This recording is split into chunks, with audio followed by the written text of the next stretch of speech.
You already know what it is. Your boy World Rama, Grindhard TV podcast. We are back.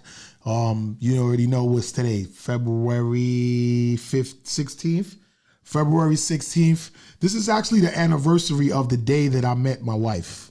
You know what I'm saying? I met her today 17 years ago. So today is February 16th. I met her 17 years ago today. And we've been married for 2 years now. So, you know how that go. Niggas be taking their time, whatever, with the marriage shit. But, when we get it done, be appreciative and happy. But look, I just want to say this. It's so much shit going on, man, but I'm on a run right now, a promo run for Lucy the movie. Lucy the movie has been out now since February 7th. It is now February 16th. And I'm going to start doing Watch Wednesdays. Me, Renoir Dollars from CTM, and Myrna from E-Mark Entertainment. So every Wednesday at 227 Linden Boulevard, it's called Moonlight Corner Lounge. Doors open up at 6 to 12. It's free to get in, but you got to pay at the bar. You got to buy your food because the place sells food and liquor, but we're not charging y'all to get in. This February 26th, I will be doing a Lucy the Movie / soundtrack media mixer. I got a bunch of media people that's going to be in the building. So the artists that's on the soundtrack, they will be performing their records off the soundtrack. That's what's going on. And there will be a Q&A for the actors and actresses that's in the movie and the producers and the directors of the movie. So if you can watch Lucy the Movie now by going to lucythemovie.com and you can stream it and watch it. It'll be on another major platform in April. But, right now they charging $2.99 to watch the movie on lucythemovie.com. You can see the first 3 minutes of it, which I'm all in it, like I said before. And while I get to that 3 minute point, it's going to ask for $2.99 for you to watch the full movie. And I would like all of my viewers, my fans, my followers, supporters, subscribers, and even the haters, go watch me in the movie, y'all. You could have your own synopsis. It'll give you more stuff to love about me or more stuff to hate about me. Or one or the other, but it's okay. I just need y'all to go watch the movie. And if y'all want to see any of the actors or actresses or the producers from the movie, February 26th, we are at 227 Linden Boulevard. It's called Moonlight Corner Lounge. Moonlight Corner Lounge, 227th and Linden Boulevard in Queens, Cambria Heights. I'm giving y'all, this is the promo right here, the A1 promo. You know what I'm saying? Whatever you like or you didn't like in that movie, you can come there February 26th and you can have questions and answers to any of the actors and the actresses. You can see the artists that's on the soundtrack perform their records that's on the joint, and you can just have some drinks, get some food, and have a good time. It's a media mixer. And it'll be a lot of promo in the building, a lot of platforms and things of that sort. And, I like to get AKA Promotions in there and Pacheco Productions in there as well. So it's Wednesday, February 26th. Doors open up at 6. There's no cover to get in. Y'all don't got to worry about, I got to go out there and then I got to pay to get in. Nah, this is free. And we're going to be doing that every Wednesday. It's a different theme every Wednesday. So if people got shit going on and they want to do like a birthday party in there, or they want to release their video, or they want to release whatever it is they want to do, we can do it there on a Wednesday though. So, usually the Thursday, Fridays, and Saturdays be taken up. But, on Monday, they got Media Monday in Manhattan. We used to do Reggae Passion Tuesdays on 40 Deuce, but now we doing Watch Wednesdays on Wednesday. The first one is February 26th, Lucy the Movie / soundtrack media mixer. Shout out to Myrna from E-Mark Entertainment, Lady Success. Shout out to Renoir Dollars from CTM. Those are my two partners that we involved doing these events together. You know what I'm saying? So that's what we're going to do. We're going to make you happy. More Beats, what's goody? Shout out to my guy More Beats, because yesterday they had a 4th annual encore show from the events that they be putting on. You know what I'm saying? Of course, they always feeding the people. The food was excellent. It was chicken salads with feta cheese, and it had the little green peppers in it that you get when you go to Papa John's, and they put the little peppers in on the side of your pizza, where they had a whole bunch of those. Yo, more beats, y'all always feeding niggas and making niggas feel special at y'all events, man. I appreciate that. And it's on my live too. Just go to Worldorama the Hoff on YouTube, and you'll see the last event that was live and shit like that. It was a few hundred people that was tuning in. I got there a little late, but I got the majority of the show. Shout out to everybody that was performing there and shit like that, and everybody that was with that. They did that at the EOS Theater, the same spot that Media Monday do they join at 50 Bowery, where it's the big screen in there, and it's a game room where you can bring your kids and play and all of that shit. That's where it was at yesterday. That's where I was at yesterday. It was fire. You know what I'm saying? So shout out to More Beats and everything like that. He also does Saturdays with Mr. L, so I'm hoping that he probably will come out Wednesday if he could make it and come to the Lucy the Movie / soundtrack media mixer. So all of the media people, I want y'all out there in the building and shit like that. And I also want to shout out to Headliner Productions who made Lucy the Movie, because if you came to the premiere, you seen the Laugh and Tell comedy series Volume 3. I didn't know, because I had my camera guy, Psycho 6, come out and film the whole comedy show for my platform, but I didn't know that they was filming it for another one of his, because he did Headliners Productions did Crackheads Going Wild. It's mad volumes of that. They did Lucy the Movie. They did this joint called Partner. And now clearly they did the Laugh and Tell comedy series. And it's already out right now. So from the premiere, from the 7th, I seen them having multiple cameras filming on stage that night, but I didn't know that they was putting together a full-fledged episode. So shout out to Headliners Productions, Kyron Hodges, and everybody over there making it happen. And his whole production team. Shout out Miss Jones that was in the building. She always shouting it out on her show. You know what I'm saying? 93.7 The Beat. 93.7 The Block. Let me get that shit right. You know what I mean? She'll also be performing at the Rockaway Twins birthday party at the same club I'm doing my joint at. You know what I mean? So she's moving and shaking. She booked and busy and all of that. And I fucks with Miss Jones, man. She's a good person. And, you know, she's always still in the hood, fucking with everybody, making it happen. Y'all book her, she gonna pull up. So shout out to Miss Jones. But speaking of radio personality females, I want to say something that I just seen on TV today. Actually, I was in the house watching something. Me and wifey was in the crib because, you know, this was our anniversary weekend for when we met each other. So we just in the crib drinking and bugging and vibing and shit. And you know I don't drink no more, so I was just drinking because we was celebrating. But we just had some mimosas or whatever, y'all. You know, pineapple mimosas. We made them ourselves. And I'm looking on TMZ on YouTube, and they got this Free Wendy thing. Speaking of female radio personalities, so it's a Free Wendy campaign, or Saving Wendy. Just how they had Surviving R. Kelly and Surviving Diddy, they got Saving Wendy, and Wendy is in I guess a loft or a hotel room, and she's talking about how her son got that guardianship over her, and they're making huge withdrawals of her money out of her account. Now, this is her son. So I don't know how to deal with this, because if she was going kind of crazy and they had to have some type of guardianship over her, and her son, who's probably now anywhere between 16 and 20, I think he's maybe 18 now, 18 or 19, I'm not sure. But they were saying it on the show, but I was more so shocked that Wendy Williams' son is getting done dirty the same exact way her husband did her. Because when he was managing her career, he was, she was making all of the money from what she was doing. He was managing it, and he was building a whole life with another woman, and had a whole house down the block from where they lived at, where his other baby mother was living at. So now for her son to be taking over her, what is it called? Her estate. She's not dead, but he's the one handling the Wendy estate. And he's just making large withdrawals from her money. Mind you, Wendy Williams is still getting bread. They saying Wendy Williams is broke, but all of this gossip about Wendy Williams and her being on TMZ and them putting out a Saving Wendy. All of this shit, they paid her for that. She's not doing that shit for free.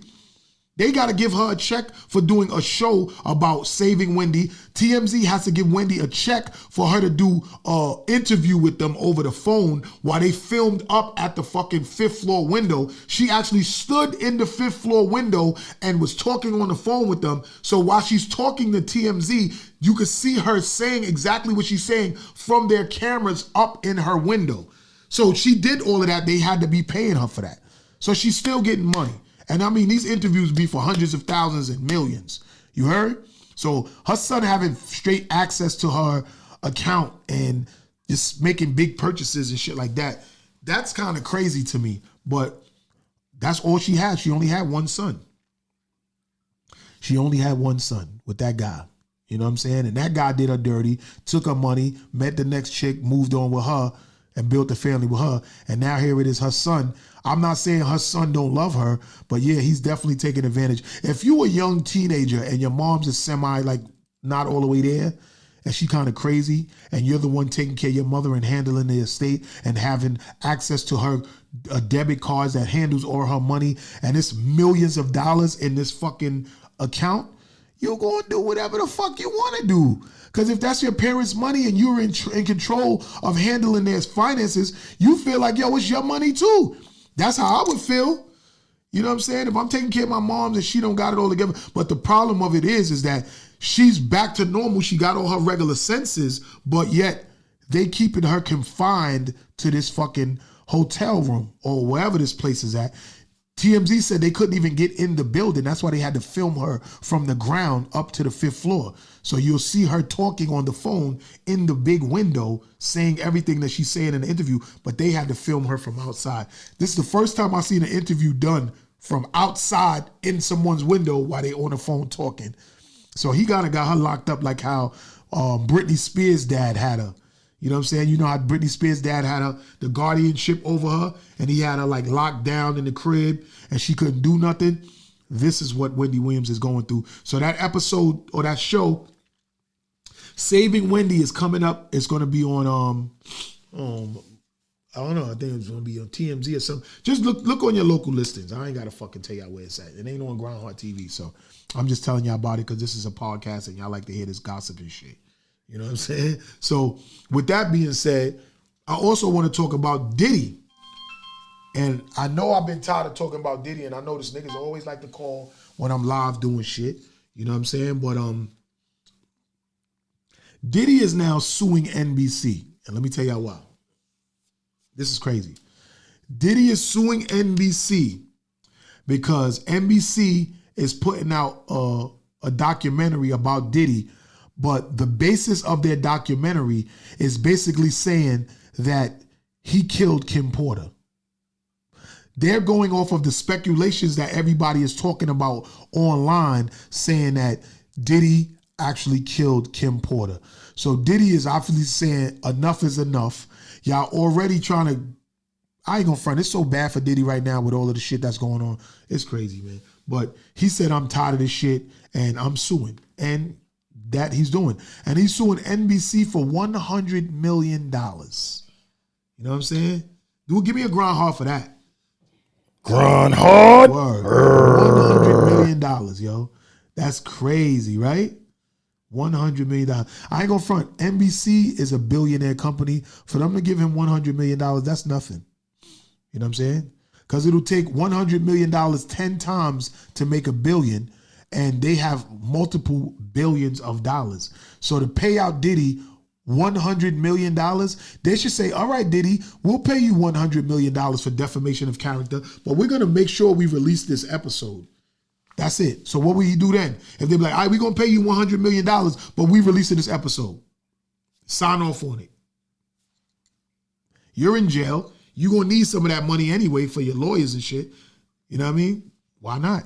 If they're going to speculate whatever they speculate, plus your ass is already in crazy hot water now anyway. So I don't see why you trying to sue now. Fuck it. It's too late. It's too late for that shit. It's a little bit too little too late. But honestly, I feel like Donald Trump is going to pardon Diddy. That's a fact. I feel that way. and I don't want to just be making speculations and shit, but I really, really, really, really, really feel that Donald Trump is going to pardon Diddy, and he's going to do it in some surprising shit, on some surprise shit. You know what I'm saying? So don't be surprised, you know what I mean, if that shit happens. All right? I want to talk about a bunch of different things, though. You know what I'm saying?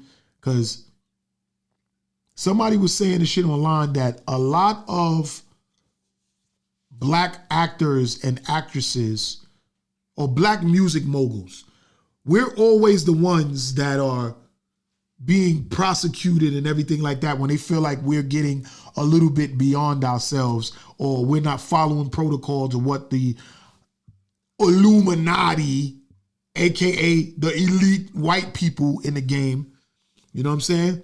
DJ Fire Vibes, what's good? RIP to your aunt too, by the way. You know what I'm saying? Salute, my guy.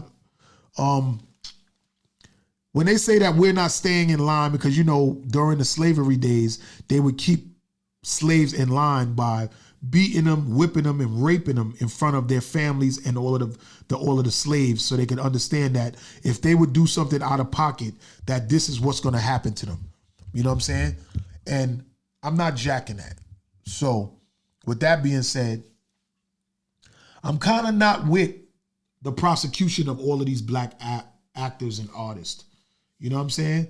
Because the white people from Abercrombie and Fitch that was running a sex ring, and they was just bamboozling these white boy models, and they was acting like they was gonna make them big Abercrombie and Fitch supermodel stars, and all they was doing was fucking them in the butt.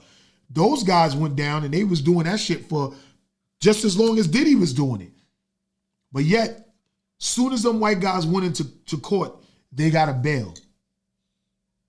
Why?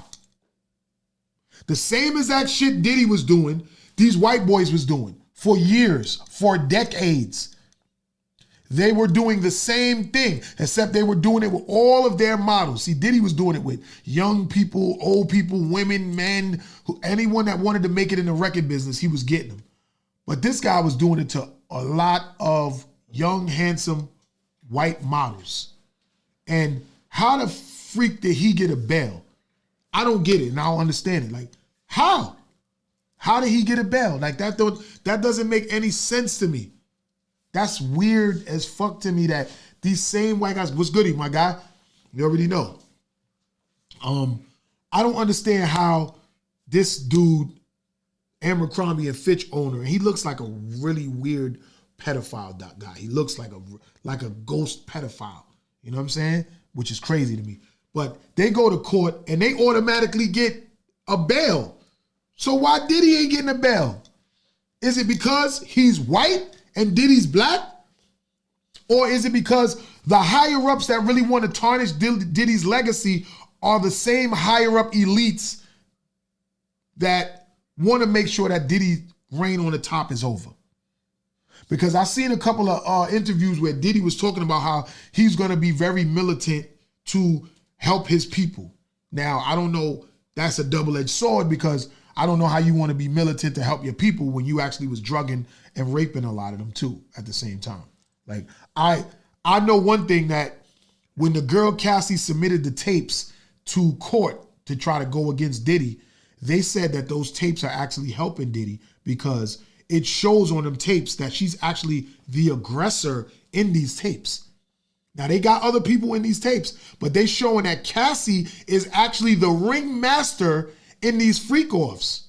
So how the fuck she got fucking 30 million and they all trying to bring Diddy down off of her saying he did her and abused her wrong, he did this and did that. But the tapes that she submitted to the prosecution to prosecute Diddy, the tapes look like Diddy didn't force her in anything. If anything, it looked like she's the one in control of the sex freak-offs, because she's the one whipping and attacking and forcing everyone to come and do shit and jumping on dudes. And she's the fucking ringmaster of the shit.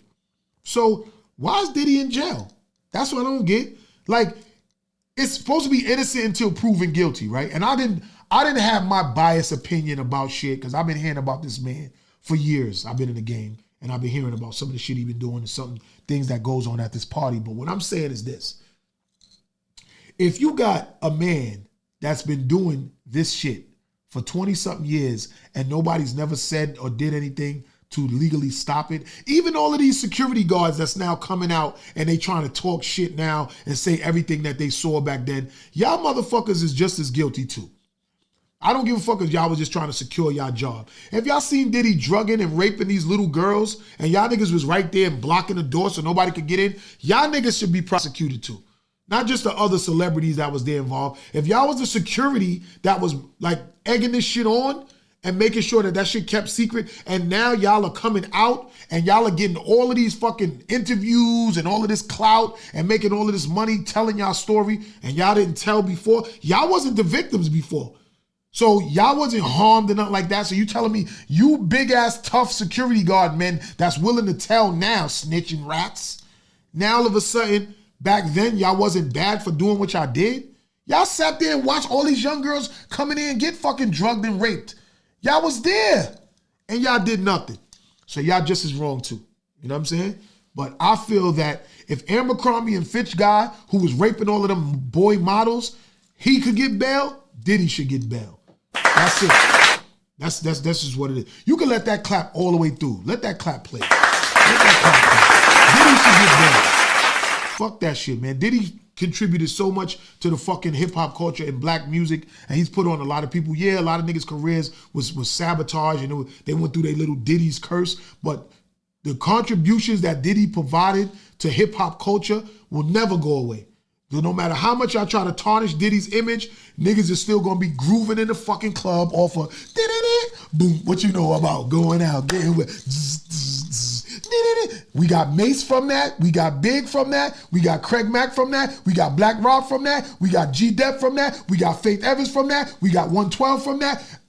We got the Locks from that. Shall I go on? Shall I go on? A lot of shit came through Bad Boy, y'all. You know what I'm saying? And Diddy, we got Mary J. Blige from that. Like, come on, Jodeci, Case, Carl Thomas. I could go on and on about the hits and the legends that's in the game through Diddy. Now, yeah, I'm not condoning what he did, but if Diddy was doing that in the music industry, Harvey Weinstein was doing that in the music industry, them Abercrombie and Fitch was doing it in the music industry and the fashion industry, why is Diddy not getting bail? Trump, you need to fucking get that nigga out, son. Get that nigga out, Trump. You know what to do. I think, honestly, this is how I feel. And I'm giving my opinions because this Grindhard TV podcast, I'm the host, and my opinion matters. So what I'm saying is this. I feel like Trump need to pardon him. For real. Because he can get pardoned, but all they got to do now is just watch him and make sure that he is not continuing the free course. Although he is so obsessed with that I don't think he'll be able to stop. That's like letting a pedophile out of jail, or a priest for that matter. The priest, the pedophile ring. Yeah, I said it. Y'all motherfuckers get caught doing something, and what do? They send y'all to another fucking Catholic church or Catholic school in another state or another country. That's how they throw that shit under the rug. Y'all are still pedophiles, but y'all are getting moved to like let the heat die down. So Diddy has to stay in jail while the Abercrombie and Fitch guys get out on bail? That don't even make no sense. Y'all already got Bill Cosby. Y'all put him in jail all the way up until he was an old man. Now he out. He can't really do nothing. He old, like then at 90, right? Y'all got R. Kelly 100 years under the jail, right? The dude Harvey Weinstein, I don't know, something went on with him. He was kind of like, they did him dirty. Like, that's one thing. Y'all can't say that Jews and white boys rule everything, because they did him dirty. I don't know what the fuck he did in the Hollyweird that got him on under somebody's bad skin or whatever, but they doing him dirty, and he's finished anyway. A lot of these guys, and I want to say this too, a lot of these guys that were running the game decades ago, and now that they're older and they still just trying to be older gatekeepers to keep their people in, them getting out the way is actually opening up doors for other people. That's just a fact. I always say this and I'll say it again. Somebody has to be bumped out of a situation for somebody else to be put in a situation. And that's just what it is. It happened with, why you think people wanted to get rid of Pac? Pac was out the way. You know what I'm saying? People want to get Biggie's out the way. When Biggie got out the way, Jay-Z stepped right into the situation. You know what I'm saying? Like it's a lot. You notice how soon as Big died, right? Jay stepped in and was going extra hard to take that slot. But in Bad Boy, when Big died, that opened up the doors for Mace, Sean. Oh, Sean's another artist that came through Bad Boy. Sean, you know what I'm saying? It was other artists that had deep voice, fat niggas with deep voices that was trying to sound like Biggie. Like, it's like when somebody gets moved out of the way, there's always a lane opened up for somebody else. And that's just what it was. Just like when President Biden, former President Biden, was too old to run his term because he really didn't win anyway. But anyway, when he was too old to run his term, what did they do? They put Kamala Harris in there. And you see what that did? They opened up a lane for an Indian woman, brown-skinned woman, to be the next female president or the first female president. But all that did is open up the lane for Donald Trump to win because the people didn't want to see a brown-skinned woman in office. The people didn't want to see that. And I'm going to tell y'all what else was the problem. And I know I'm jumping around here and there with this shit, but I'm getting my point across. With all of the money, our tax dollars that was sent out to the migrants and all of that, you think the American people wanted to keep the Democratic Party in office? Why do y'all think Trump won with such a landslide with the popularity votes and all of that and electoral votes? Because the people are so fed up of our tax dollars going to all of these other places instead of coming to our American citizens' pockets. That's why they fucking lost so bad. I mean, they got Trump won by a landslide. Like, people, you know, I want to say one thing too about you Democrats. Y'all are seriously brainwashed, bro. And I can tell you this much. All of the money that's given to people from welfare to whatever, that is a cushion to make y'all want to depend on the system so you won't tighten your bootstraps up and get it going.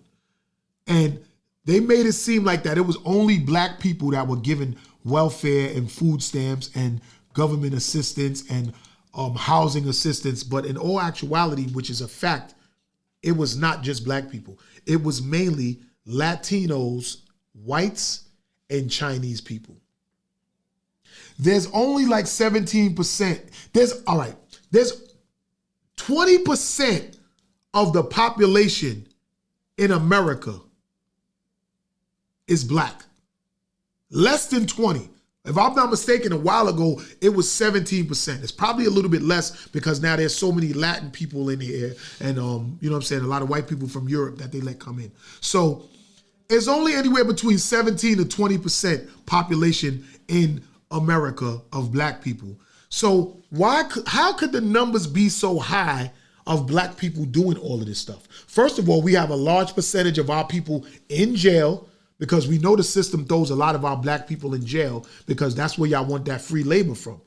When slavery was supposed to be abolished, that's when y'all came up with laws such as no loitering, no jaywalking, all of these bullshit ass laws that y'all used to throw black people back in jail, because in the Constitution it says once you are an inmate of the state or the country, you are now subjected back to slavery duties. And that's why that core craft who makes license plates, makes certain things, that's free labor or labor that's paid for by 19 cents an hour. Everybody knows that when y'all go to jail and y'all doing all that work and y'all getting $11 a week to make all of that core craft shit and all that, that's slavery. That's slavery. That's free labor. They're getting probably $1 million a year per inmate in jail, and they're paying you $11 a week to build all of this shit. That is slavery, y'all. If y'all didn't know, I'm explaining it to y'all now. So when slavery was abolished, all of these bullshit ass little laws was made for black people that were just freed from plantations and had nowhere to go. Of course they were the ones loitering in the streets. Of course they were the ones jaywalking on the road because they had nowhere to go. They only knew to live off this fucking plantation and pick cotton and take care of their kids and take care of the animals and the chickens and the cows and the pigs and make food for the fucking slave masters. Once the slavery was abolished, if they wasn't smart enough to know, because a lot of them couldn't even read. So if they wasn't smart enough to know to go up north where they could have really found a way, of course they were hanging around places and loitering and not knowing what to do. And they were arrested and put in jail to continue the free labor. I know this is not a history lesson, y'all, but if y'all don't know that the Civil War, which was fought in America, it was about not abolishing slavery. Abraham Lincoln was killed because he was trying to abolish slavery, and you know what the left, what they call them, the extremists, if you want to call them, or the South, the Confederate flaggers or whatever like that. Black person came up with the Confederate flag too, by the way. Don't think that that's just a white person thing. But anyway, the reason why Abraham Lincoln was killed, because to abolish slavery, that means he was going to stop, or he was stopping the free labor that the Southerners was getting from the slaves that they owned. So since they couldn't no longer get free labor from the slaves that they owned, they came up with laws where they can arrest you now for doing regular shit, and you would go to jail where they can turn you back into a slave. That's why if you do your history and you read shit up, you will know this. This is a fact. I'm not telling y'all some bullshit. I'm a lot smarter than you look. A lot of slave masters had to then hire a lot of the slaves off the streets to teach them how to pick cotton, bale hay, take care of the pigs in the pig pen, take care of the chickens in the chicken coops, take care of the cows, milk them, even slaughter them and cut them up, butcher them the right way so they can cook them. They had to be taught everything. You know when they say, oh, you had a silver spoon in your mouth, or it's white privilege? That's the white privilege that they're talking about. These white people that were slave masters, they got everything done by my ancestors and yours, all of you black people that's watching, your ancestors too. And when it was time to abolish slavery, they didn't even know how to survive without them. How the fuck can we survive when I had these slaves cooking, cleaning, fishing, slaughtering, milking, doing everything, picking, cutting, doing everything for them? How could you now go out there and figure out what to do for yourself if you had these people for hundreds of years? Mind you, there's people up here right now that's like 80 years old. All they know is being raised by slave masters. Slaves.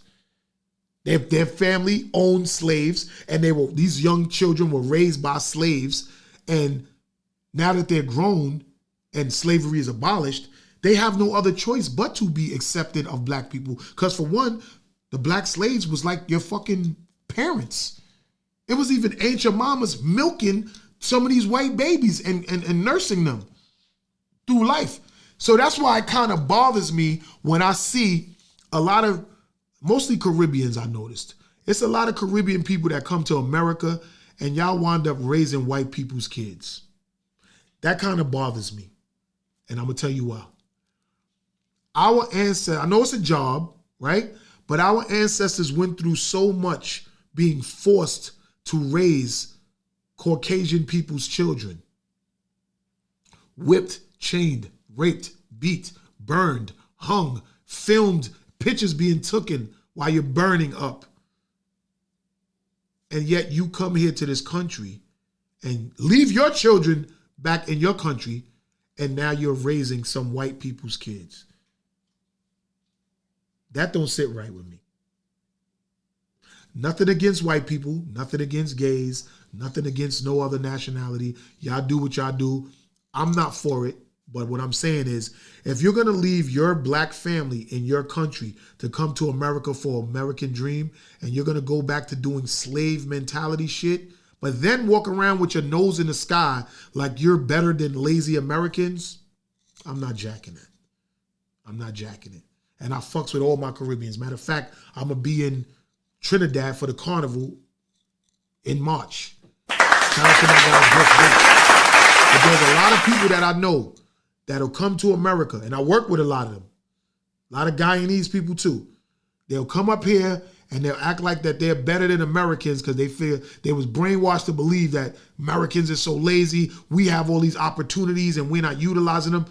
But yet we did utilize all the opportunities, and we utilized them to the point where it made you and afforded you the rights to come to America, to want to come here and get a job like what you want to do and buy you a home. If it wasn't for the blacks and the backs of them black slaves, you wouldn't be able to come here now and get the opportunities that's afforded to you because of those ancestors of ours. So know this. Don't forget it. And when you come around and you trying to be all snooty and act like, I don't deal with my people. Listen, shut the fuck up. And if it's so much better where you come from, then go the fuck back. I heard Cat Williams say that one time because he was at a show somewhere in Phoenix, Arizona somewhere. And people were saying something about the Mexicans. And Cat Williams was like, yo, if you love Mexico go so bad, go the fuck back.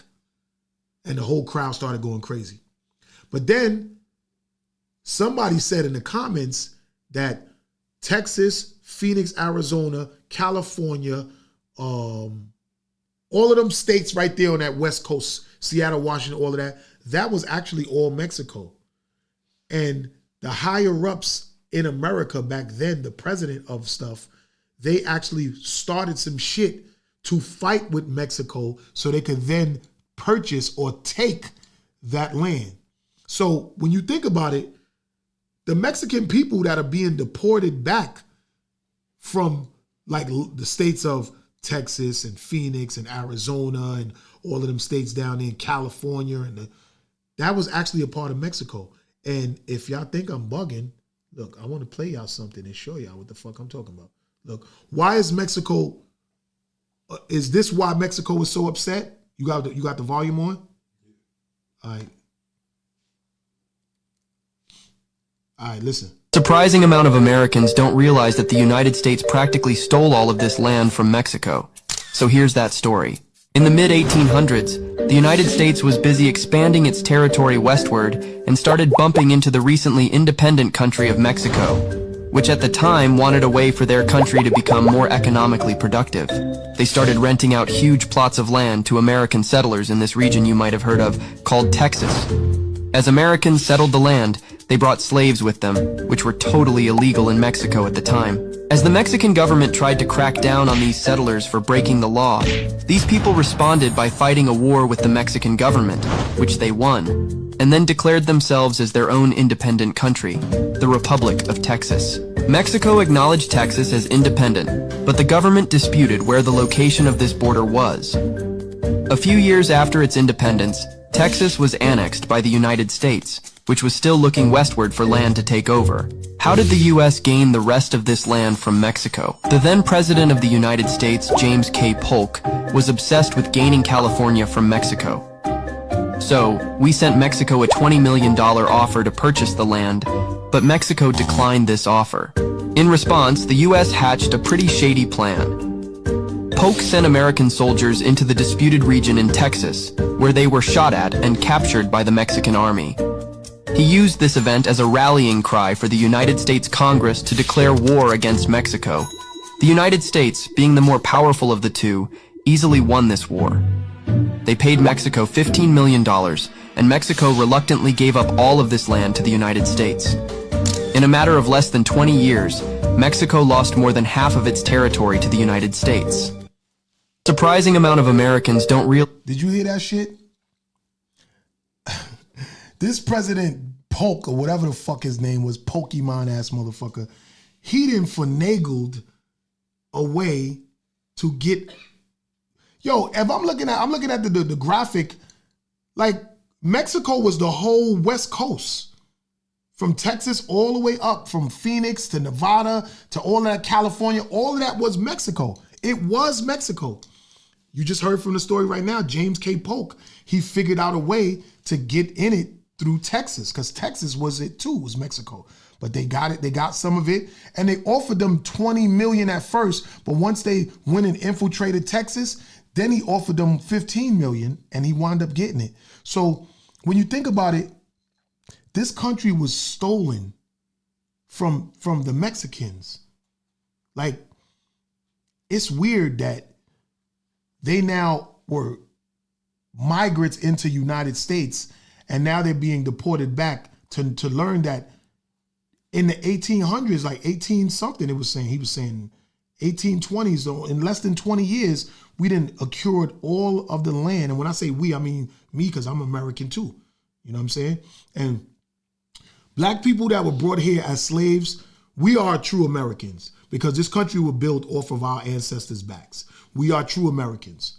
You know what I'm saying? Like, honestly, I don't even know why people keep saying African Americans, because we are hundreds of generations in with America. So you can't really say African Americans to black ancestors because we are Americans. We are the ones that actually built this country and made it what it is. And everything that you walk around and see is built by some black slave that the credit was taken away by his slave master. From the things in these phones that y'all watching us in, from the lenses in these cameras that we're filming, from the stuff in this laptop, from the light post out, these lights, these illuminating lights that's around here, you know what I'm saying? From the material that it makes to make these banners, from the intricate parts in these microphones, from the street lights out in the street, the red and green and yellow lights out. What did we not fucking make? Come on, y'all. Let that shit come. This Black History Month, man. I'm not playing with y'all, man. The shit real, man. Y'all motherfuckers gotta understand. Yo, man, black people, we built this fucking country, man. Who else was gonna stand out in the fucking sun for 17, 18 hours picking cotton? Only motherfuckers with melanin in our skin. We only could do that. White people couldn't do that. Y'all would fucking burn up and die from fucking skin cancer right away back then. So only black people could have done that. That was a job for black people. So the first wealth of America, where motherfuckers was coming here and really, really getting money, was slavery. Selling human beings for labor. That's why they call it free labor, because once you brought that slave and you had to whip them and brainwash them and burn them and rape them and do everything to keep them under your thumb, that's where you was making all of the money. And for all of y'all people that don't know, and I say this all the time and I'm not going to say it enough, Black Friday is derived from when they would sell the most strong, strapping slaves. And they would make that slave fuck their female slaves to make more strong, strapping babies.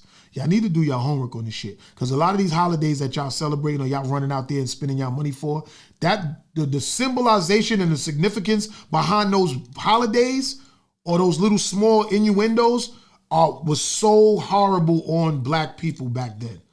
Just know that.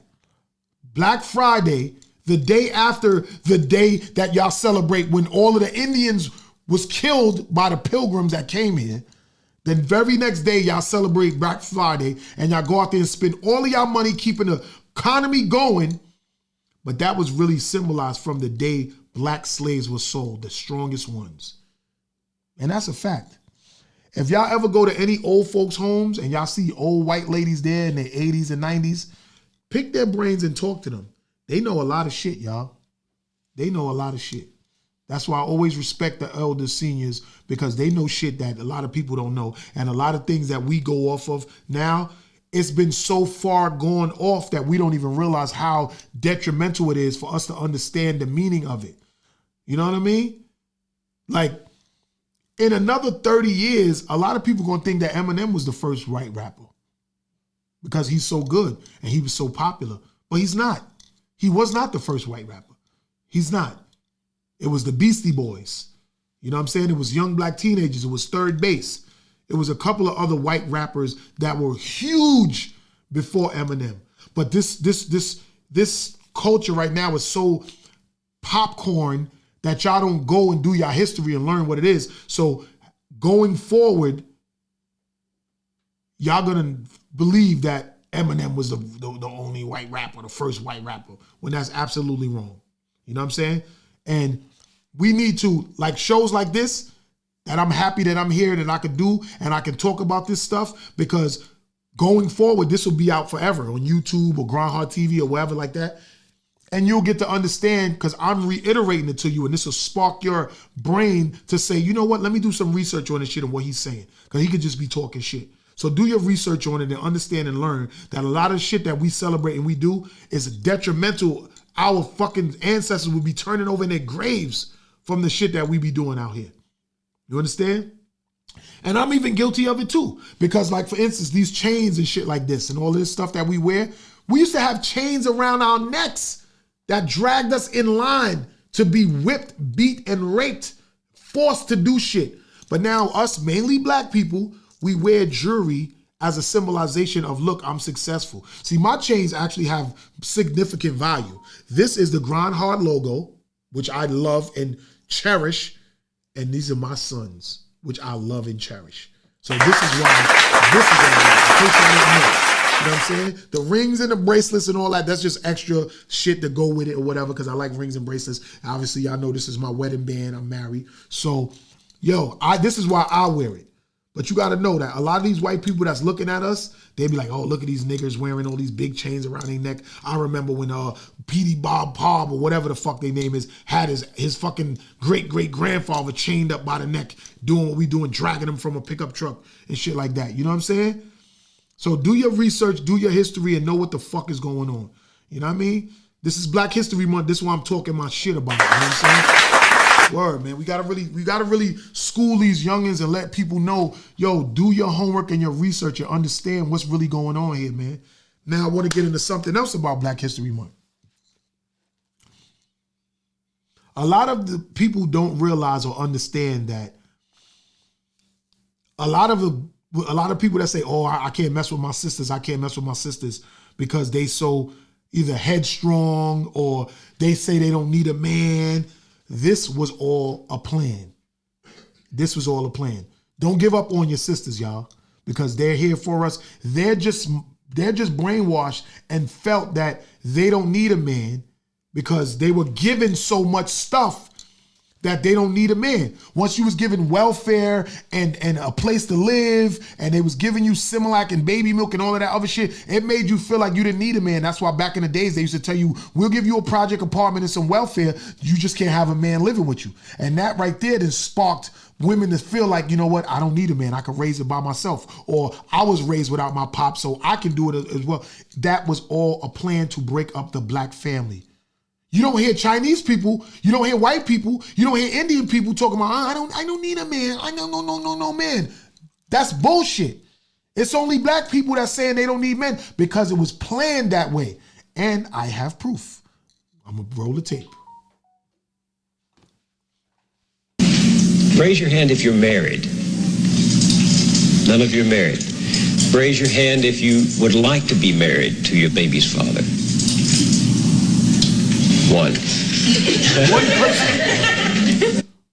One person raised their hand, y'all. One person. Raise your hand if you're married. Nobody raised their hand. None of you are married.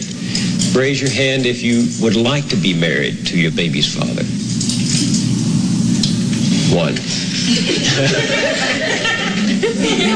The rest of you who don't plan to get married, why don't you plan to get married? I'd like to know that. You already have your child to think about, and then a whole family to care for. You know, it's a lot of responsibility, and then you don't want the commitments. I wouldn't want no man holding me down because I think I can make it as a single parent. But don't you think you might need help in raising that baby from a man? Not really. I didn't have a father. My father wasn't in the home, so you know it really, male figures are not substantially important in the family. Though you would not have heard such things said so freely because they were not embraced so widely.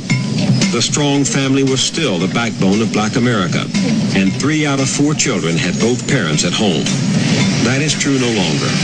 Most black children are now growing up without their fathers. The result is a world turned upside down as children copy what they see and repeat what they learn. LaDawn said she didn't have a father in her home and doesn't think her children need one. She's not unusual. Half the black families today are headed only by a woman. Clorinda said she could make it on her own as a single parent. She has never been married and is raising her daughter without a man's help. She's not unusual. Today, nearly 60% of all black children are born out of wedlock. Raise your hand. Y'all hear this shit? That's why I'm bringing facts to y'all. I'm bringing facts to y'all, man. Give me a hand clap on that. Give me a hand clap on that. You know what I'm saying? And I'm not clapping because of this fuckery. I'm clapping because I'm letting y'all know that y'all got to understand this was a fucking strategic plan by the white people to break up the black family so that when they gave these women this welfare and these apartments and said they can't have their dad or their father around or their man around, that now brainwashed them to feel like, oh, I'm a single mom. I don't need no man. I can do it by myself. This is why so many of y'all is walking around talking about, I'm a single mom, I'm a single mom. You don't even know you was brainwashed into believing that. Because you do need your motherfucking baby father there. You do need him there. You can't just raise the kid by yourself. You didn't make that kid by yourself. As a matter of fact, it's our nut that shoots in you that produces that life for you.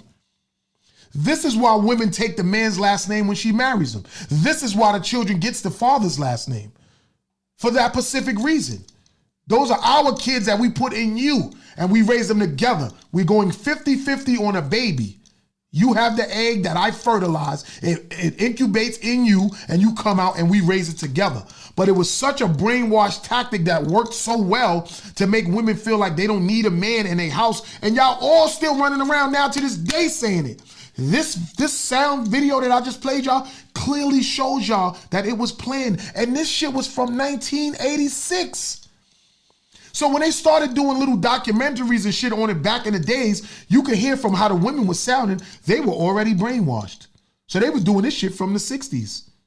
It is now 2025. Look how many women is out here like, I don't need no man. I'm raising this baby by myself. I'm a single mom. It's like they're almost proud to be a single mom. That shit is ridiculous. Retarded. You know what I'm saying? And I just don't understand that shit. I want to read something that somebody said in one of the posts. You know what I'm saying? When white people got help from the government, it was called subsidies. They were getting subsidies from before African Americans knew what they were. The difference between subsidies and welfare is that they required the men in our community to leave the house. Boom. It's right there. It's right there in your face. They required the men in the house to leave. That shit making me angry just talking about this, reading this shit, man. I'm kind of angry right now. You feel me? They required the men to in the community to leave the house. White farmers especially have been getting subsidies since the Great Depression, and Dust Bowl areas and their families were left intact. If your family came to the U.S. between 1619 and 1865, the Head Right program was a government program that provided white heads of households 50 acres and tools for working for the land for free for simply coming to America. Where the fuck is our 40 acres and a mule at, bro? Where the fuck is our 40 acres and a mule? It's Black History Month. Where is our 40 acres and a mule? Please tell me somebody. It seems like that Black people came to this country and built everything, but yet we're still considered at the lowest of the totem pole. But why? Why? We get into any sport, we dominate. Any sport, we dominate. We fuck any other nationality, your baby now becomes black. We dominate even in DNA. We dominate even in DNA. I don't understand. Like, somebody please help me understand that. Like, we will fuck a whole bunch of white people and it will be no more white people. We fuck a whole bunch of Chinese people. Matter of fact, isn't Japan paying black people to come over there and fuck their women because they need more kids now? They need more kids, so they paying people to come there and make babies with their women. Mainly black motherfuckers. You know why? Because everybody want to be mixed with black. You know why? Because this melanin is worth more than gold, y'all. Let that shit play. This melanin is worth more than gold, y'all. If I took off a little ounce of this skin, that little ounce is more expensive than an ounce of gold. This is how precious we are. The bummiest nigga in the street sleeping on a train, his melanin is still worth more than you. And you could be an executive stockbroker on a train going to your fucking Wall Street job. But that bum that you look at is nothing. His melanin is still worth more than what you got on the stock market. What does that tell you? What the fuck does that tell you? I don't understand what y'all niggas talking about, man. Let me go back into reading more of this. If your family came to the U.S. between 1865 and 1915, the Homestead Act distributed over 240 million acres of free land taken mainly from Native Americans, like how I just told y'all earlier, how the whole half of America was taken from the Native Americans, which was Mexicans and, you know, the natives that was already here, right? This is some real Black History Month shit, y'all. That was taken from the Native Americans, right? And tools to head of household. You know what I'm saying? It is estimated that over 20 million white Americans living now are directly descendants of the Homestead Act grant land. So then that means all of these white people that got homes now that they've been passing on and on and on, that's because when they came to this country and got some of that stolen land, because they were white, they was able to build a generational wealth and legacy off of the backs of the slaves and off the land of the Native Americans that was stolen. Y'all know y'all could have did y'all own research and learned this shit, right?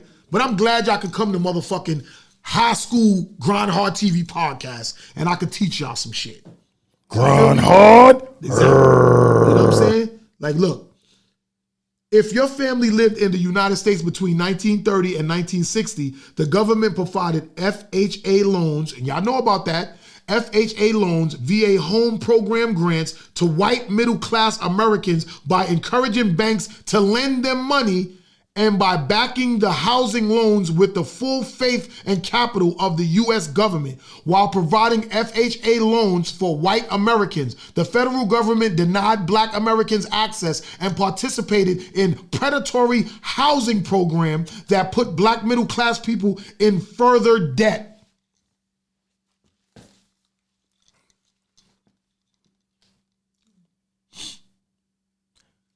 Basically, that's saying that while they were giving Black women project apartments and subsidies on their rent and welfare and food stamps and telling them you cannot have your man living with you, while they were giving the whites home loans and acres of land to build equity and generational wealth for their children to grow and be successful.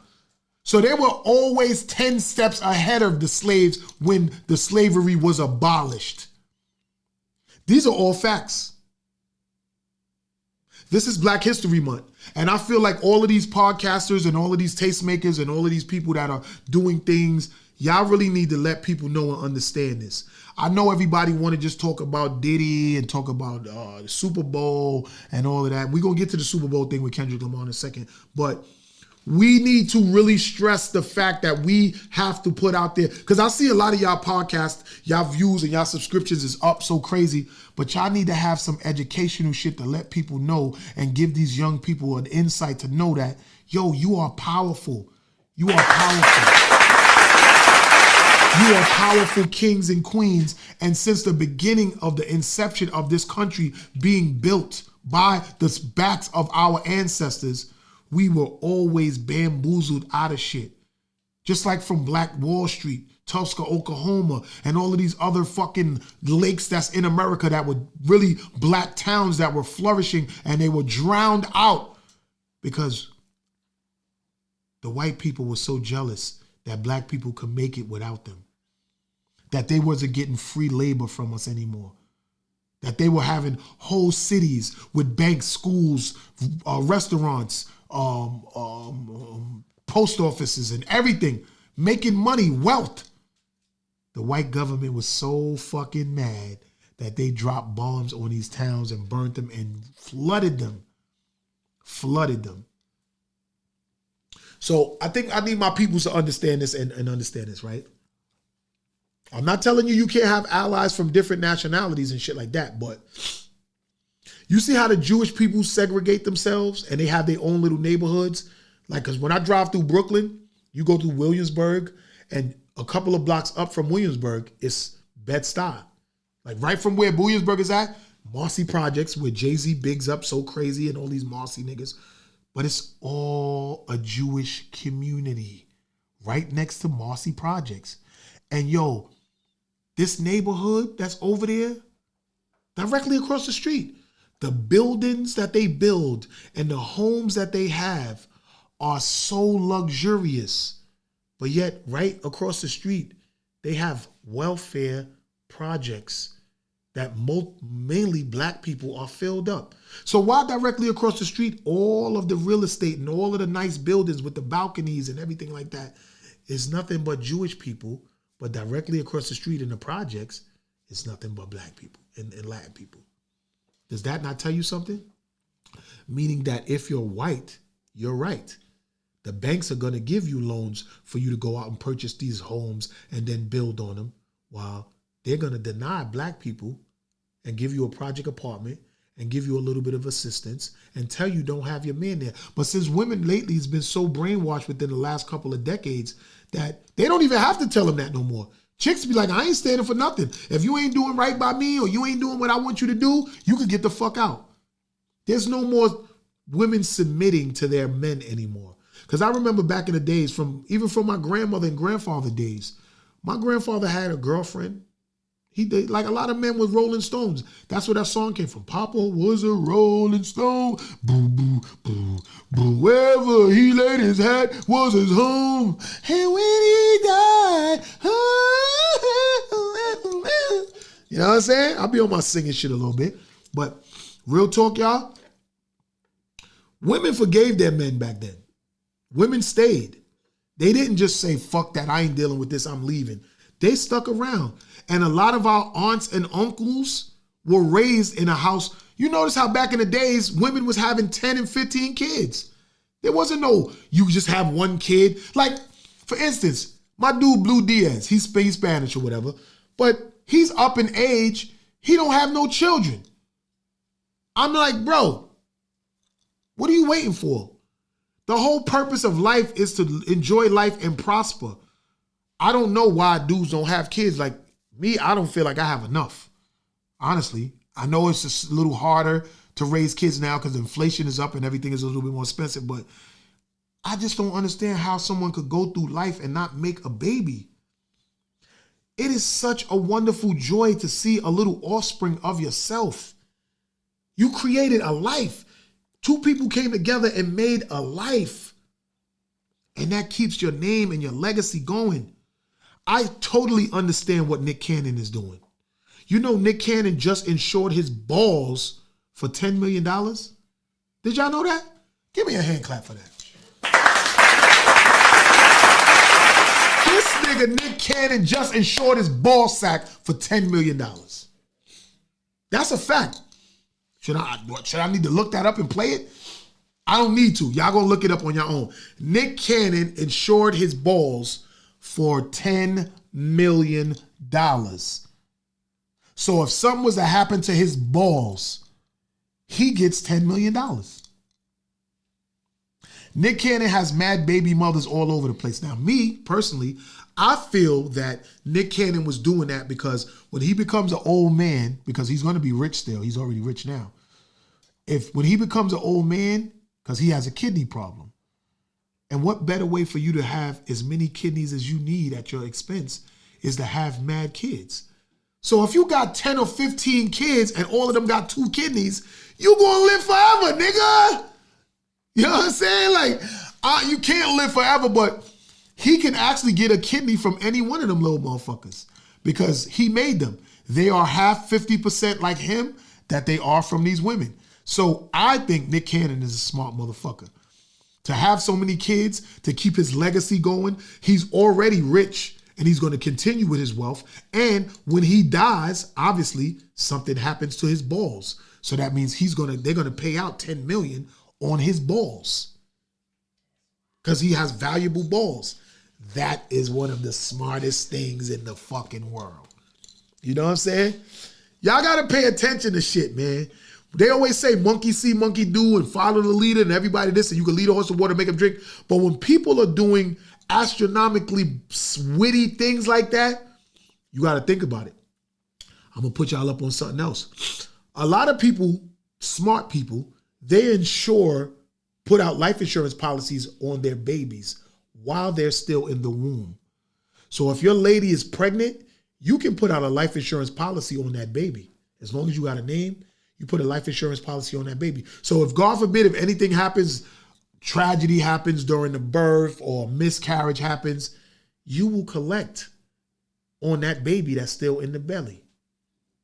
This is what you call smart, intricate thinking. Yeah, Lonnie. Shout out Lalani Lyric. Yeah, Lonnie. Nick Cannon insured his balls for $10 million. Yep, that's a fact. You know what I'm saying? If you don't believe me, I'm going to look that shit up real quick. But yeah, back to what I was saying. Shit is real out here, y'all. You know what I'm saying? Shit is real and people need to understand, man. Be smart. Leave a legacy. Make some babies, y'all. Make some babies. And on top of that, all of you artist niggas that's out there trying to do your thing, I get it. You got your craft and everything like that. But this is the independent era. You got to get money to fund yourself. So either you're going to build up your credit and go get some funding, or you're going to get a fucking job. That's it. You get a job, your days off or your time off, you work on your craft. But you also always get a short check, which is like your investment, your loan, that you can invest in promoting yourself. Because ain't no labels fucking with you. There's no more motherfucking artist development departments. There's no more old demo deals where I'm going to give you a demo to go make some shit. Because back in the days, like I had Remy Dollars on the show one time. He got a demo deal for $5,000 back in the days. That's in a golden era. The 80s and 90s. You know what I mean? Then it leads up into the early 2000s. And after that, once 50 hit, that was it. Once Napster came into play and all of this digitizing shit came into play, there's no more money flourishing around like that. So you have to do your own diligence to get yourself to the top. That means pay your own way. Now, with me saying pay your own way, that also means everybody's crying and saying, oh, Trump is taking away these subsidies and everybody can't get these, everybody can't get that. But clearly, I just read to you that it's not really just black people getting subsidies. They calling it welfare, but it's subsidies when it's going to the white people, right? White people was getting the home loans to move to nice rural parts of town and get acres of land, while the black people was getting stuffed up in these project apartments, crammed into and over and under each other and told you can't have a man with you, which destroyed the black family, and then in turn made women feel like it was okay to not be raising their children with men because they want to be a single mom. I'm starting to really not like that term no more, single mom. I'm not feeling that shit. I'm not jacking it. So to all you people that's out there married and staying married through thick and thin, through sickness and health, till death do you part, hand clap that shit and keep it going. You know what I'm saying? Even motherfuckers that's just staying with their baby mothers no matter what, and they working it out just so they could be there together to raise the kids. Even if you living in a different space, but y'all are both interacting together and y'all making it happen, hand clap for that. You know what I mean? Y'all better stop playing around and get it together, man. Get it together, man, because there was an intricate plan from the very beginning to keep black people down. An intricate plan.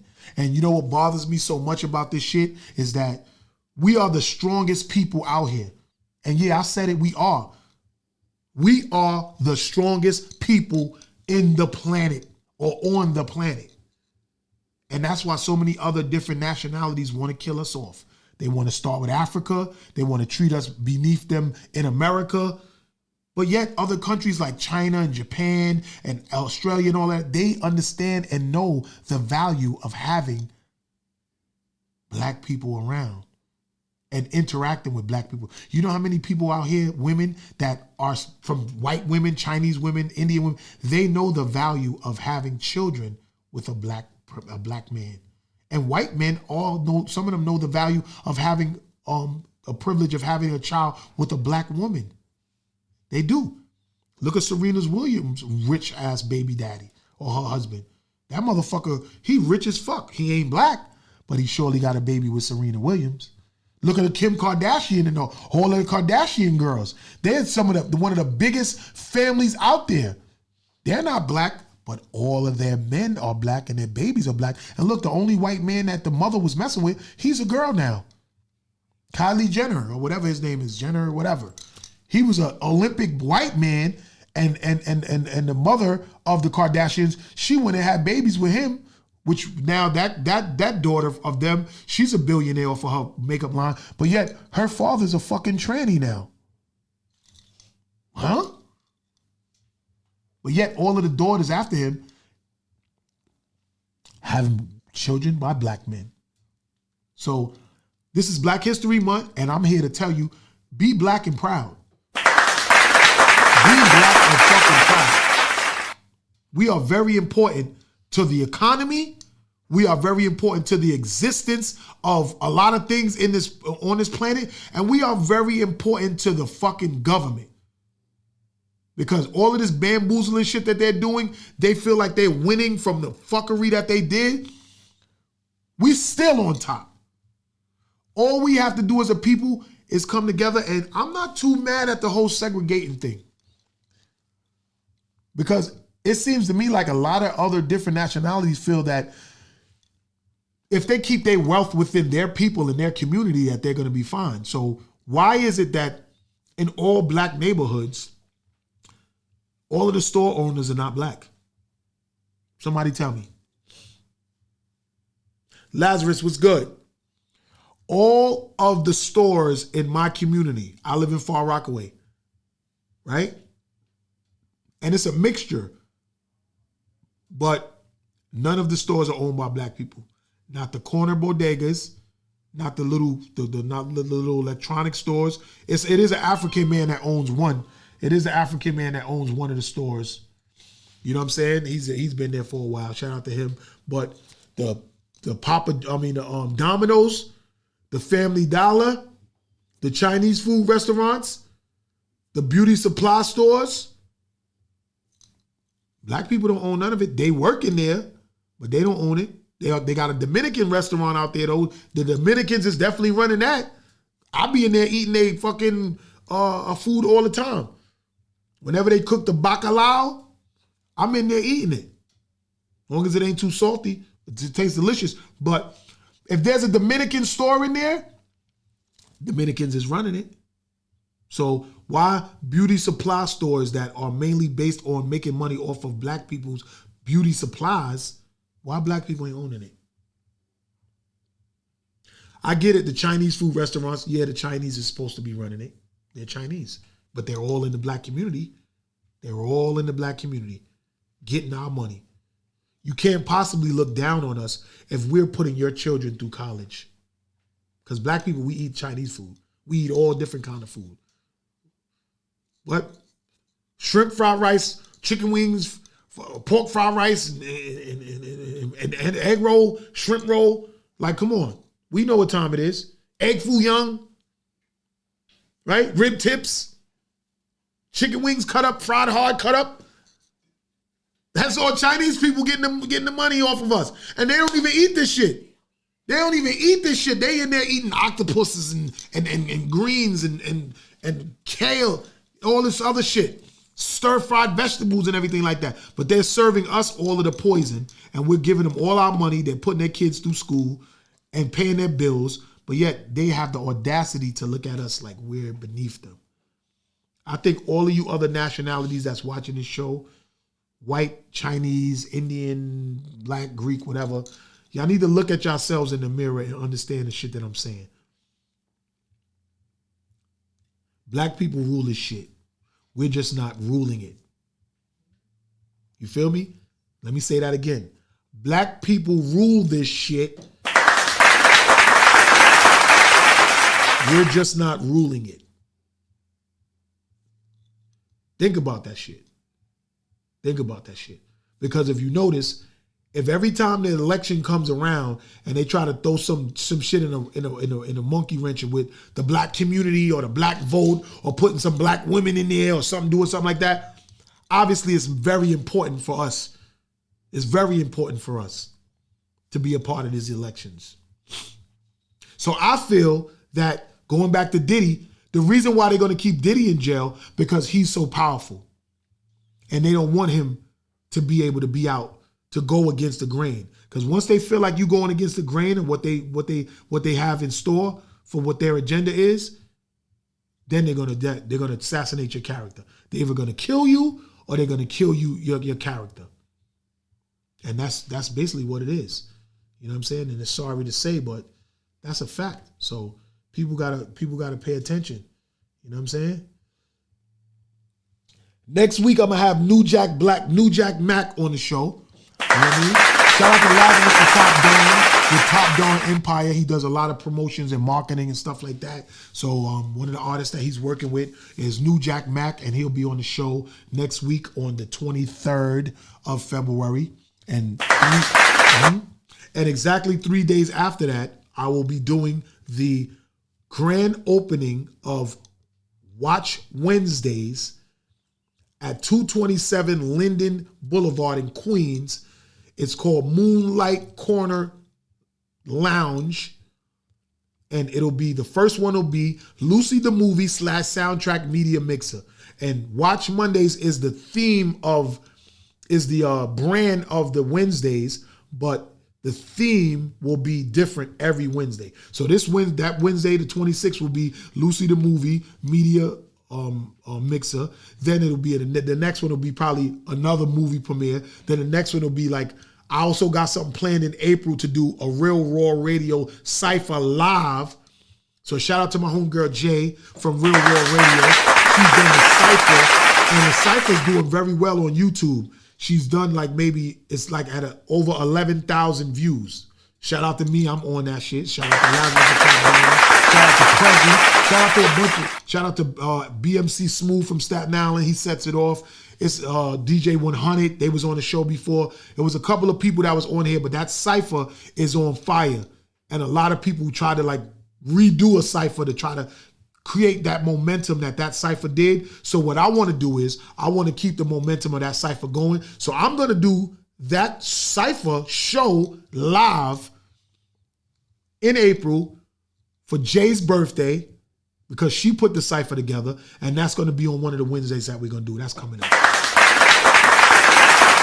out to Jay from Real Raw Radio and her Cypher, because that shit is doing astronomical numbers on YouTube channel, and I appreciate you for letting me rock out, and I want to help promote it any way I can. So since I have every Wednesdays in Queens, contact all of the artists that's on it, and we'll let the shit play up on the screen, and everybody will perform their part there live, and then y'all can still go into and do songs, your own personal songs, and get exposure. Of course, there'll always be media in the building, but just so y'all know, it's called Watch Wednesdays because it's an abbreviation of W.A.T.C.H, and it's we are the culture of hip hop. Watch. We are the culture hip hop. Well, you put the of in there for of hip hop, but watch means we are the culture of hip hop. That's what watch means. So it's Watch Music. That's coming up. That Cypher show is coming up in April. We're going to have a bunch of different joints going on. We got something with my guy Fetty Benton. We're going to do a movie a review of his joint, Bloody Money, that he has out as well. That's another one coming up. I got my other partner, Myrna, Lady Success from E-Mark Entertainment. She's going to do a fashion show one Wednesday in there. So we got different themes for different Wednesdays. So it's not just going to be a regular open mic showcase every Wednesday. That's not what we're doing here. It's we are the culture of hip hop. So we will be doing a lot of different events that provides different genres or different things going on in hip hop culture. You know what I'm saying? A platform to come out and do it. And of course, we will be streaming live, or we will be filming and putting it on all of the platforms that we evolved in, as far as S.STREET Media, Rough Riders Radio, iHeart, Brick, YouTube, Roku, and everything that goes on. Yeah. So that's what that is. It was something else that I wanted to talk about as well. Let me see. Kendrick Lamar. The Super Bowl. That's what I want to talk about. You know what I'm saying? So look, check this out, y'all. Everybody was saying Kendrick Lamar performance was whack. I disagree. I fucking agree. For one, I like Kendrick Lamar as an artist. I liked him as an artist. I like him as an artist. I think he's dope. I actually have an episode. I think it was either my 13th or 17th anniversary. I have Kendrick Lamar at SOB's with J-Rock performing. He was actually J-Rock's hype man. And that episode is out there. If you go to Grindhard Tv podcast and you look up Kendrick Lamar, you will see the episode with Kendrick Lamar at SOB's with J-Rock as his hype man. And he performed, he killed it. And I didn't know Kendrick Lamar before then because I knew about the guy J-Rock because he had the song with Lil Wayne, and when he came to performing in New York, R.I.P. to my guy Jay Hatch, because Jay Hatch was the one that did that event. Jay Hatch is on that episode as well. Rest in peace, Jay Hatch. I miss you, bro. You know what I'm saying? You provided a lot of opportunities in this culture. You know what I'm saying? So I appreciate you, Jay Hatch, and R.I.P. You know what I'm saying? You can let that clap go for him. That's you know what I'm saying? But Kendrick Lamar was there, and I heard him spitting, and he did his verse on that song, all my niggas and all my niggas. And yo, I was like, yo, this little motherfucker is dope as fuck. Like, who is this guy? And he was like, yo, I'm K-Dot, Kendrick Lamar, So when we got outside, I had to go get a drop from him because I'm like, damn, I filmed this whole show. Because I really like that J-Rock song. I was really feeling that song. So when Kendrick Lamar came there and he did his thing with him as his hype man, I was like, damn, this motherfucker's so dope. Who is this guy? I need to know who he is and get a drop from him. And it was Kendrick Lamar. So yeah, go back and look at that old episode of Grindhard TV with Kendrick Lamar in the beginning before he is who he is today. You know what I'm saying? Because he's huge right now. But back to his performance at Super Bowl. I think his Super Bowl performance was excellent. He's a rapper. He is a rapper. A rapping ass rapper at that. So he's not going to be fucking doing all of that extra. And he was dancing. People was like, oh, it was the worst Super Bowl ever. He wasn't even dancing. He wasn't doing nothing. That motherfucker was moving around that court so damn much. That field, I should say. That football field was turned into like a PlayStation game controller. And he was moving all around that shit. And I really like how he had all of the dancers there. Some had on white, some had on red, some had on blue. That symbolizes the American flag, but also it symbolized the red from the Bloods and the blue from the Crips, because that's where he grew up in, California, Compton, Crips and Bloods. And he's uniting a lot of them by being who he is. You know what I'm saying? I loved how he had Serena Williams out there Crip walking or whatever. Because, you know, if you watch that show, I Am King, about Serena Williams and her Venus and Serena and their father, their come up in the game. Yo, it's mad clips in the movie where it shows gang members was like pressing the father, but as they see that the father was still focused on making sure that his daughter succeeded, that they started like embracing him and helping him. So when people tried to do fuck shit to him, them Crips and them Bloods was holding him down like, yo, don't bother that man with his daughters. And look, they turned out to be motherfucking iconic superstar tennis players, champions. You see how little intricate shit could be worked out if we just work together? Now, from the Crips and the Bloods assisting Serena and Venus' father to make sure that they became big giant superstars, and now they made it, and for Kendrick Lamar to make it big now and have her at the Super Bowl Crip walking, doing their dance. You see how nostalgic that is, y'all? That's black unity right there to me. That's love right there. And Kendrick Lamar, when he did that They Not Like Us song, for him to say that shit to Drake, and you better not say nothing about Serena, because, you know, Drake was kind of trying to diss Serena. I think he was trying to holler at her or something like that, or he's supposed to have fucked with her, or she wasn't feeling him, and he was trying to like bash her, and Kendrick Lamar came to her aid like, nigga, you think the Bay gonna let you disrespect Pac, nigga? I bet that Oakland show gonna be your last stop, nigga. You know what I'm saying? Like, I ain't gonna front, man. Like, that shit make me happy, bro. You know what I'm saying? And I like Drake music too, but Drake, I'm gonna just say this to you and say it now. I'm a loyalist. I'm very loyal, but it's levels to my loyalty, right? So I'm loyal to hip hop, so I applaud you and Kendrick for having a dope ass battle. I applaud you for that. But yet, And Kendrick, I had a little gripe with him when him and Schoolboy Q gave a hand clap about the New York rappers at that BET award show years ago. I felt the way about that, and I said something in my song about it. You know what I'm saying? 1, 2, 3, we run this shit. You know what I'm saying? Like, I said something about that. So in that instance, it was my loyalty to New York over my loyalty to Cali. But in that Drake and Kendrick beef, it's my loyalty with America over Canada. But now since Donald Trump is taking over Canada, and Canada will be considered America now, so then y'all all my buddies, you heard? Give me a hand clap for that. You know what I'm saying? How much time we got left, producer? All right, yeah, we got some. See, I would go into some music and play some of the joints off the EP that's out right now. Or you know what? I think I want to play the song to the soundtrack, but I'm not finished talking my shit yet. So we not finished yet. I want to go into some more things. You heard? Let me see. Let me go into some shit and see what's out here. Let me see what's going on. Let's see what's this one. I like Project 2025. Ask me why I like it. Why do you like Project 2025? I love it because it's going to get black people in order. It's going to force us to organize. It's going to force us to love one another. Because democracy for too long was too nice to black folks, especially black women. A lot of black women are going to find out you a CEO, you're going to find out you was hired because you a DEI. Diversity, equity, inclusive, you one of them highest. Brothers too. Brothers be, I'm the only black man in the office. I'm proud. No, bro, you a DEI hire. Black women have lived a good life under the Biden administration, under the Obama administration. They're the ones that say, I don't need a man. I don't want a man, because I am a man. When we put our hopes, our dreams in Democrats or Republicans, they'll make our hopes, our dreams to fail. That's prophesied in the Bible. Project 2025 is a good thing because we've been telling Christians, come out of Christianity, come out of the these politics. And they go, no, and they gave us the finger. Now we see it coming to fruition. Now Trump is saying, you know what? We need to get rid of the Mexicans. We need to get rid of the Dominicans.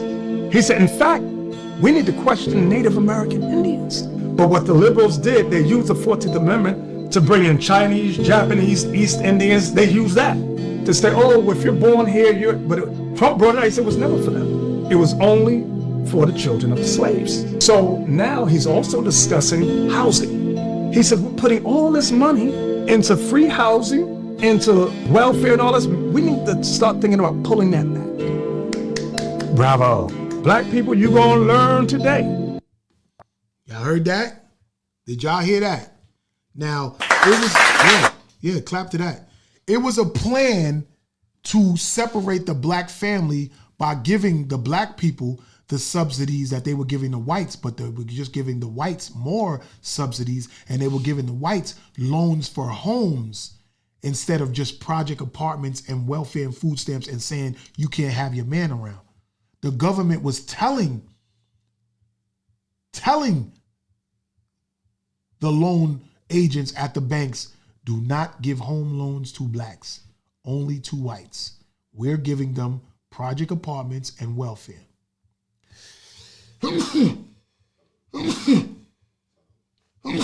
Thank you. Yo, the planning that was done to just keep my peoples down is fucking horrible, bro. It's fucking horrible, man. And I'm so angry by it that I could just vent about it on my show. You know what I'm saying? But it's just ridiculous, man. I don't even know what to say sometimes. Sometimes I'm so angry about shit that I don't even know what to say, man. You know what I'm saying? But again, I want to go into this again. Every Wednesday now, I know I'll be talking my shit. I know I'm giving you, some people probably sitting up like, oh, this motherfucker talking his shit. But yo, all of the stuff that I'm talking about, y'all need to do y'all research on, man. And I know it's a lot of you podcasters and you guys that's out here, y'all don't really be focused on speaking that true shit. Everybody just wants to talk about the media, the entertainers and stuff like that. But it's a lot of things that y'all need to really be discussing to spark the light bulbs over some people's heads and understand. Because As long as all of our young people out here feeling like it's okay to have ops and want to shoot up and gun down everybody, that's only belittling our soldiers. For us, I know they say the revolution can be televised and all of that, but if we don't have no soldiers, there'll be no revolution to televise anything. You know what I'm saying? So we need to be out here schooling them and letting them know. So even if a dude is listening to this show right now, or he'll listen to it in a rebroadcast, and he'll be like, oh, who this old nigga talking his shit? He'll think about what I'm saying, go online, do his research, and then his ass will know something. And that's it. I'm only spreading out this information for somebody to get a light bulb and say, you know what? Let me look into this shit and see what's happening. And then that furiousness in them from seeing how their peoples were treated so bad and still treated so bad that you never know what that young boy that could have been a murderer and went to jail forever, this could turn his life around and make him be a senator or a fucking mayor, governor, or even the next president. You never know what can be the inspiration to make somebody want to be like, you know what? I'm tired of seeing this shit, or I'm tired of hearing about my people's going through this shit. I'm about to do something about it. You could do whatever you want as long as you put your mind to it, y'all. Whatever you put your mind to, you could do it. My lips is a little chapped. Let me chap my lips. You heard? I don't like keep licking my lips like I'm LL Cool J. Just got to put some fucking lip balm on it. You heard? So that's what I'm doing. So, yeah. So like I was saying, so every Wednesday, starting February 26th, I'll be doing Watch Wednesdays with Remoir Dollars and Lady Success. Remoir Dollars is from CTM, Lady Success is from E-Mark Entertainment, and I'm Worldorama from Grindhard TV. We'll be doing Watch Wednesdays, meaning we are the culture of hip hop Wednesdays, and we'll be having different themes for each Wednesday. This first Wednesday that we're going to do on February 26th at Moonlight, Moonlight Corner Lounge, we will be having Lucy the Movie / soundtrack media mixer. Shout out to Kyron Hodges will be in the building. GQ Beats, who produced the soundtrack, will be in the building. And there'll be a slew of actors and actresses and producers in the building, along with a bunch of media that will be there to actually catch everything. Shout out to AKA Promotions and Pacheco Productions. That's going to be in the building too as well. And it will be questions and answers. We will play a trailer. And we'll play clips, because a lot of the clips that's in the movie is actually on social media. So I'll probably be playing clips of it on the big screen, because you know the place has a big screen in there too, and you can set up other TVs. And we'll be asking questions, or the media that's there will be asking questions. I'll be there curating, asking questions to the producer and some of the actors about the certain scenes and how they feel about it. And I was there for a lot of the scenes that were shot, because I'm in a lot of scenes, and I'll be like giving my little input on shit. But the media outlets will be there to ask their Q&A about the movie and what he came up with and how did he get it done and things of that sort. So it'll be an interactive day. It's not really you just come there and party and drink. It's going to be some real activities going on, and then we'll let the artist that's on the soundtrack perform, and that's what the theme of that day is about. It's free to get in. It's just a cash bar and food. They sell food there and liquor. So if you want to get you something to drink, drink it up. Get you some food it up. But we'll be there for 6 hours on a Wednesday, and we'll be continue doing that every Wednesday starting February 26th. You heard? So that's what it is. Watch Wednesdays every Wednesday. 227 Linden Boulevard, right on the corner, Moonlight. You already know what it is. So yeah, I didn't dig that up enough. I'm going so hard with Lucy the Movie because I'm so proud to be in the movie. But I'm also going to Carnival in March. I'm excited to go, even though I'm gonna miss a couple of parties, because my guy, shout out my guy Just Jace out there. You know what I'm saying? He's big time out there. He's on Hot 93 in Trinidad, FM station, big station. And he's also does like a lot of cooking shows where they run around the island and they be cooking wild meat and that's like iguana and all that other shit they be cooking and talking about it. And he has a lot of events going on, and I'm actually supposed to be out there from like the end of February, but I have other things going on, so I can't go that early. But I'll have my guy DJ Weirdy Wolf out there, aka Crucial Mr. One Love. He'll be out there promoting his Calypso records that he got, Wave Something, and a bunch of other records that we performed at Labor Day Parade. So yeah, we still have the infused hip hop, and Crucial Mr. One Love has a lot of Calypso records, which, if you don't know, Calypso derives from Trinidad.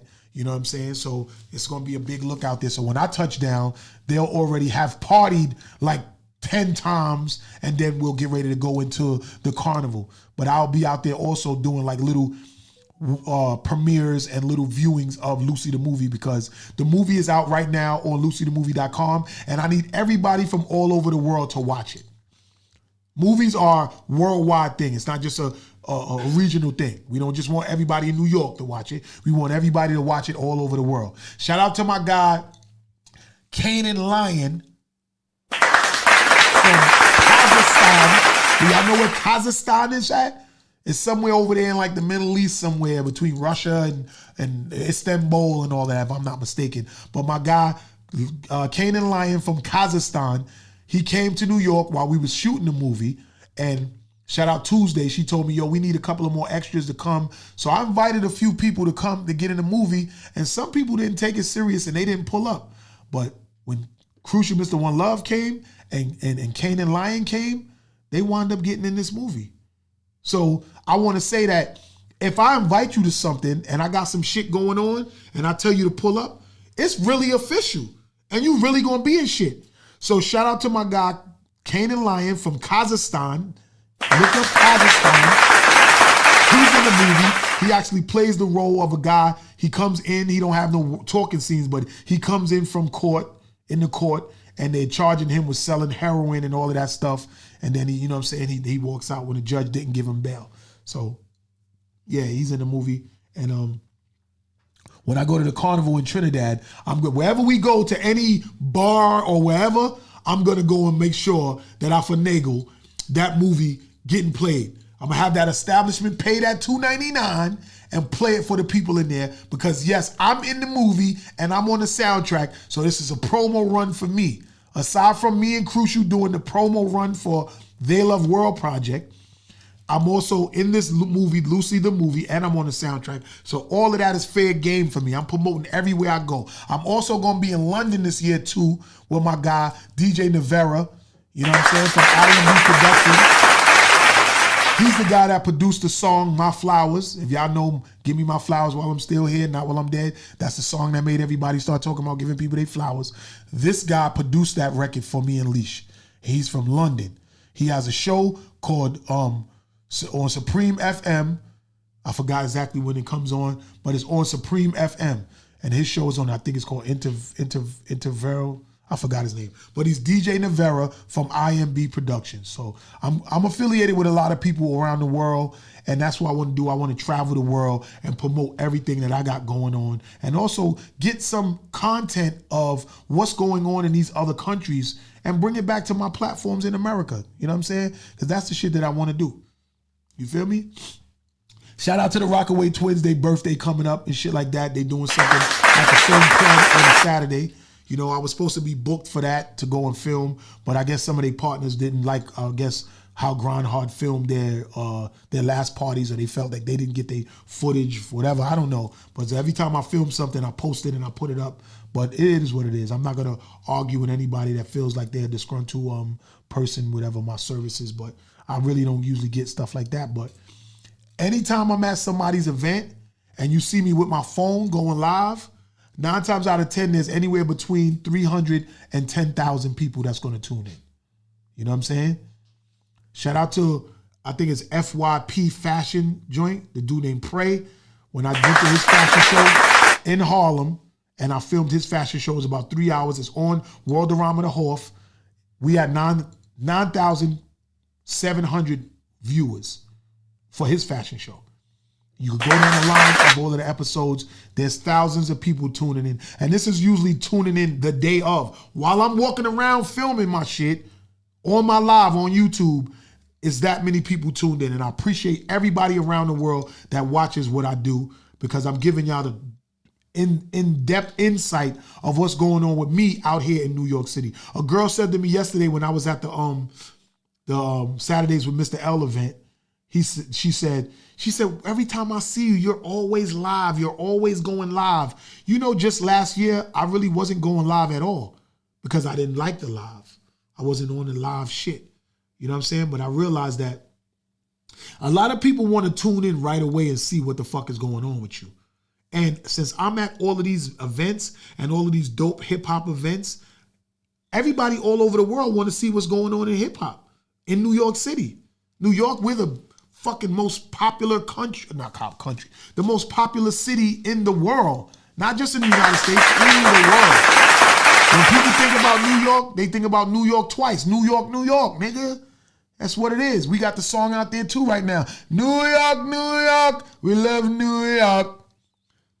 And since we talking about that, I want to give a shout out to my guy, $1 Million Smiles. After that, he got a song out right now called Family Fight.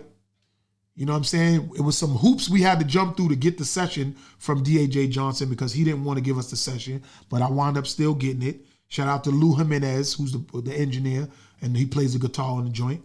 And I gave it to him. His brother got the shit on Bobby Trends' Fire Sundays. You know what I'm saying? So now his song is on Fire Trends, Bobby Sunday, Bobby Trends, not Bobby Trends, Bobby Connor's Fire Sunday with Jabba. You know what I'm saying? Shout out to them from Hot 97. Ringing off the $1 Million Smile song, Family Fight. You know what I mean?